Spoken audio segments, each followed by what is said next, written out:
Welcome back to the news at 10. Local government employees seem to be determined in their quest for autonomy. The National Union of Local Government Employees, NULGE, has taken its campaign to Anambra State, where they are seeking the backing of Governor Willie Obiano.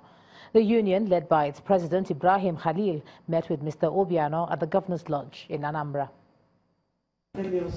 Members of the National Union of Local Government Employees are gathered here at the Governor's Lodge, Amobia, in Anambra State, southeast Nigeria, to meet with the governor of the state. The purpose of this visit is to discuss the ongoing clamor for local government autonomy. You are confident of your relationship with the workforce of the state.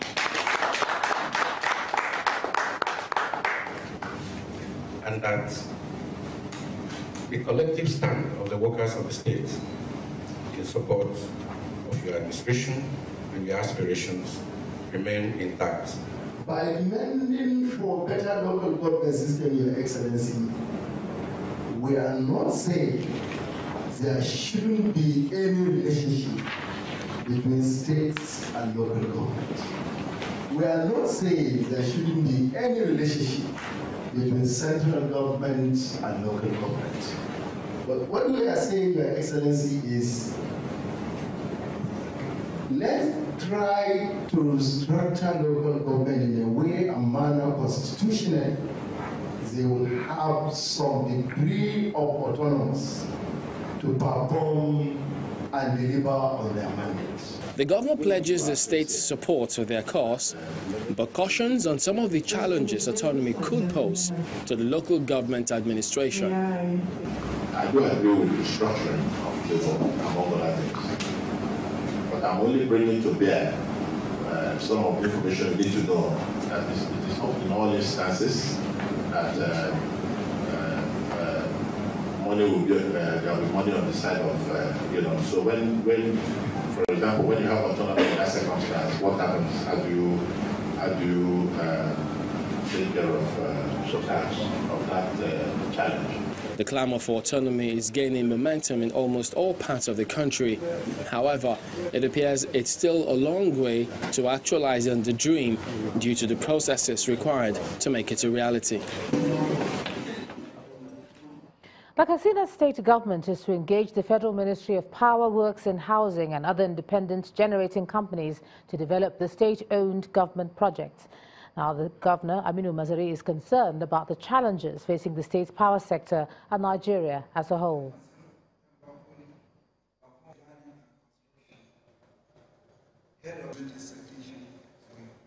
In the power sector,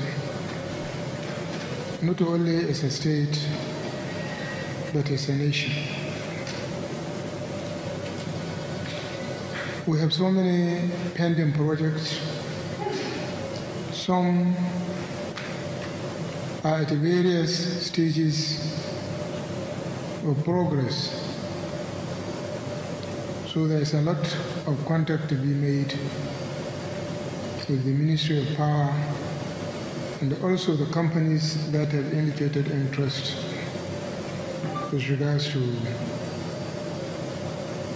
provision of power, especially here in Katsina State. And we requested for an audience with the Director of the World Bank because we understand the World Bank people are coming to Nigeria to discuss with the federal government and also with these companies that are especially in solar projects in Nigeria. The Minister of Power, Works and Housing, Mr. Babatunde Fashola, is confident that the power generation will improve in Nigeria if states and local governments pay more attention to the implementation of laws guiding the power sector reforms. Mr. Fashola explains that there has been significant increase in power generation up to 7,001 megawatts as of September this year, with transmission up to 6,700 megawatts and distribution rising to 4,600, which seems insufficient for the country.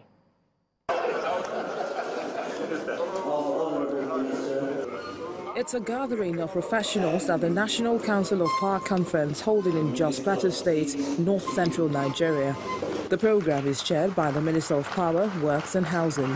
While we are beginning to see results of increased generation up to 7,001 megawatt on the 12th of September, transmission up to 6,700 megawatt, and distribution up to 4,600, it is not enough.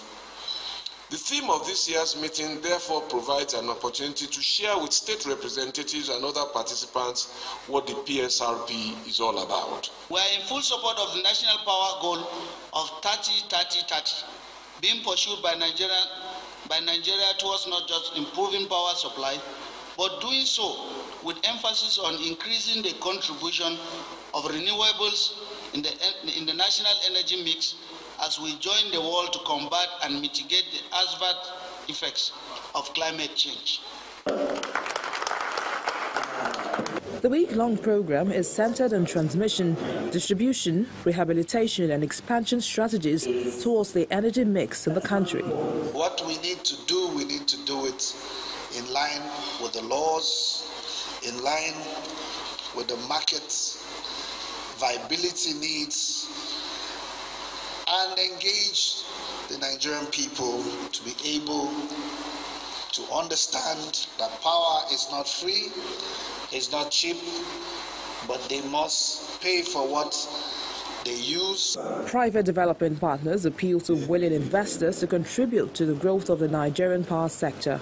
I will, however, build a pool of the most robust, willing and able investors that will help you build your legacy, create hundreds of millions of jobs that will export industry and knowledge to every corner of the world, putting Nigeria on a scale that will dwarf Dubai, Singapore and all other current leaders who have overcome such challenges in the last 40 years. Availability of constant power is a dream for most Nigerians, and as the National Council on Power concludes its conference, it's the hope that the various recommendations proffered here will be carried out and its effect seen by the citizens. A total dividend of 500 million naira has been approved for shareholders of one of Nigeria's foremost companies, Honeywell Flour Mills PLC. This followed the approval of the 2017 audited financial statement of the industrial giant at the company's 8th annual general meeting today in Lagos. 4 directors of the company were also re-elected to the board. Emerging from the woods in the just-ended 2017 financial year, Honeywell Flour Mills returns to profitability by a remarkable 191% increase in gross profits. With a dividend of 6 kobo per unit, shareholders here at the 8th annual meeting have some benefits to reap, as the development is seen as a step in the right direction. The chairman, Obaotudeko, alongside 3 other directors, retired in line with the article of association at the meeting. But being eligible for re-election, they are peacefully re-elected to the board.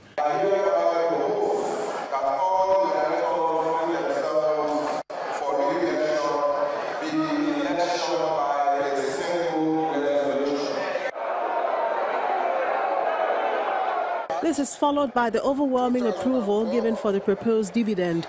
Will those in favor of the motion please indicate by raising their admission or voting cards in their right hands?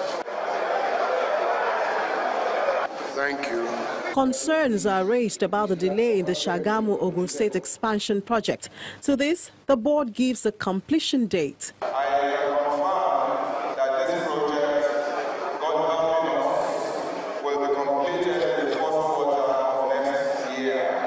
The new dawn in Honeywell was made possible by the execution of a cost management strategy. Investors see this record performance paving way for greater heights. What we need to do, which we discovered, was clear commitment to our mission and our vision, and ensuring that our operations are increasingly more and more efficient, because we are aware and clear that we are in a competitive scale.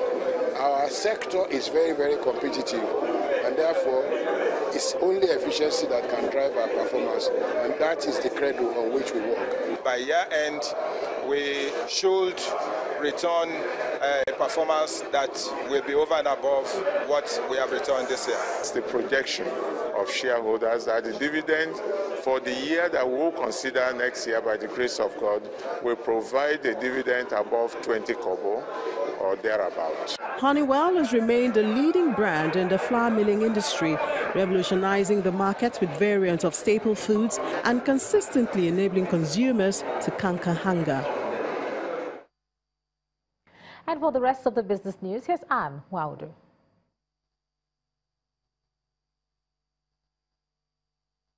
You first. First Bank.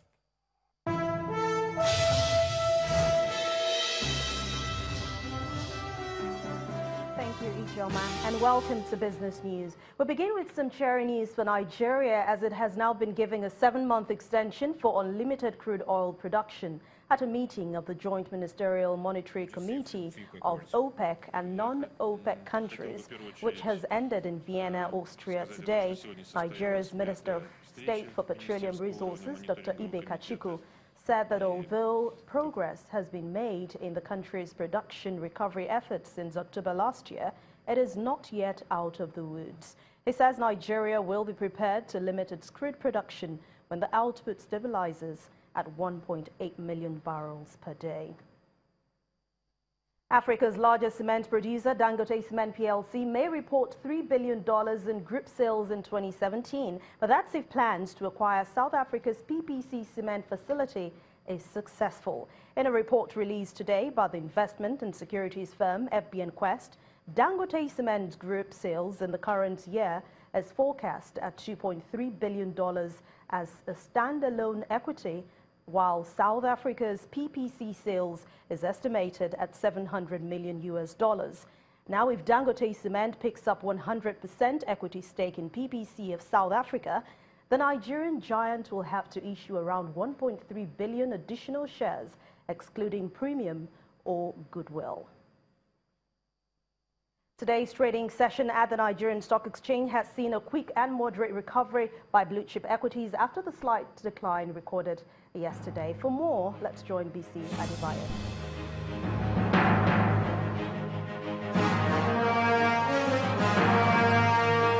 Hello and welcome to the Stock Market Report. The Nigerian equities market ends Friday's trading session in the green, in line with traders and analysts' expectation, as investors take advantage of the recent sell-off to acquire more shares. Positive sentiments were seen across major indices of the NSE, except the consumer goods, while the industrial goods sector recorded the highest increase of 2.3%. Their performance pushed up the market's total value by over 103 billion naira to 12.23 trillion naira, and an 85 basis points recovery in the all-share index. GT Bank, Jaiz Bank and Access Bank retained the lead positions on the activity chart in the same order earlier recorded on Thursday's session, from an overall turnover volume of 192.2 million units of shares traded in 2,814 transactions. Unilever and PZ led a pack of 22 gainers for the day, while the share prices of Julius Berger, NTR and Capitan are top on the ladder of 14 losers. And that's it on the Stock Market Report. I am BC Adebayo. Thank you, BC. Asian markets have ended the week lower as investors digest renewed threats from North Korea and China's credit downgrade by S&P, but it's mixed close for the UK and US markets. Let's see the numbers for today.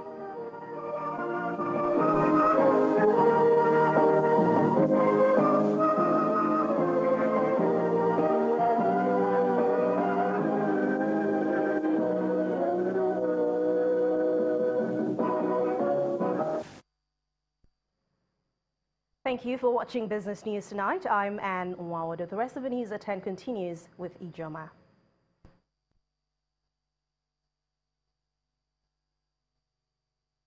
You first. First Bank.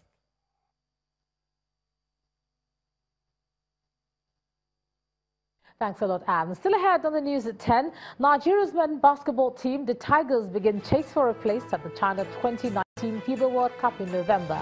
That's on sports. Please stay with us.